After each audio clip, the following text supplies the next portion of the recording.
Hello and welcome back, dear students. This is Srihari sir and we are learning the thief story. Dear student, this is the fourth part of the video lecture and in the previous 3 video lectures we have covered the previous story. If you haven't watched those story video, then you can get the link in the description and you can search in our playlist also. So here we will start the story.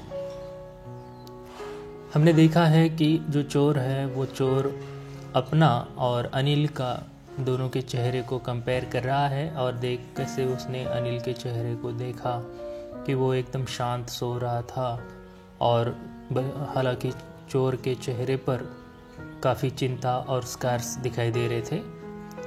उसके आगे चोर कहता है, my hand slid under the mattress searching for the notes. When I found them I drew them out without a sound. Anil sighed in his sleep and turned on his side towards me. I was startled and quickly crawled out of the room. My dear student, here the thief is saying that during that time मेरा जो हाथ था वो mattress के अंदर था और मैं नोटों को खोज रहा था और अचानक जब मुझे वो नोट मिल गए तो मैंने मेरा जो हाथ है आवाज़ किए बिना आराम से बाहर निकाल लिया। और ऐसे हालात में नींद में ही अनिल ने अपनी करवट बदल ली और उसका चेहरा मेरी तरफ आ गया। मैं जल्दबाजी में वहाँ से रूम से बाहर निकल आया। When I was on the road, I began to run. I had the notes at my waist, held there by a string of my pajamas.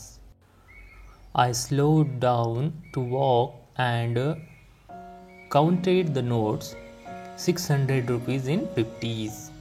I could live like an oil-rich Arab for a week or two.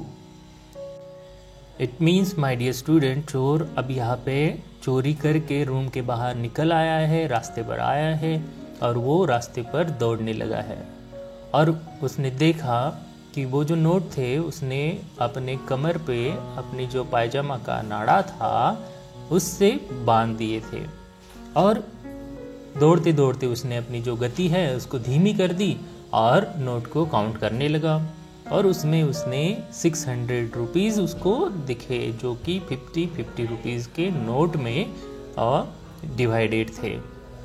और उसने सोचा कि इतने सारे पैसों में मतलब 600 rupees में मैं एक अरब के भांति, जो अरेबियन लोग होते हैं ना, those are rich in oil, वो उनके पास पेट्रोलियम का जो स्टोरेज होता है उसको बेच कर पैसे कमाते हैं।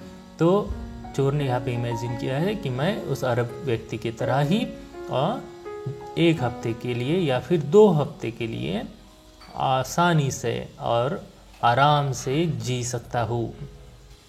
When I reached the station, I did not stop at the ticket office. I had never bought a ticket in my life, but dashed straight to the platform. अब चोर कह रहा है कि मैं इतने सारे पैसे लेकर सीधा रेलवे स्टेशन की तरफ दौड़ा आया क्योंकि उसने सोचा था कि चोरी कर कर आगे जो 10:30 बजे वाली लखनऊ जाने वाली ट्रेन है उसको वो पकड़ सकेगा।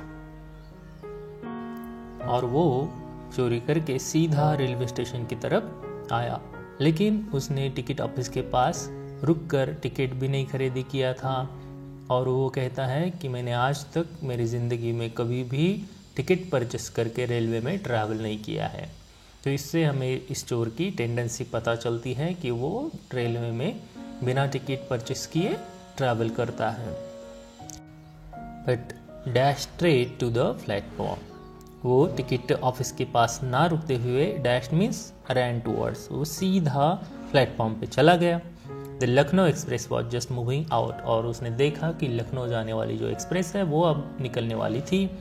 The train had still to pick up the speed and should have been able to jump into the carriage, but I hesitated for some reason I can't explain and I lost the chance to get away.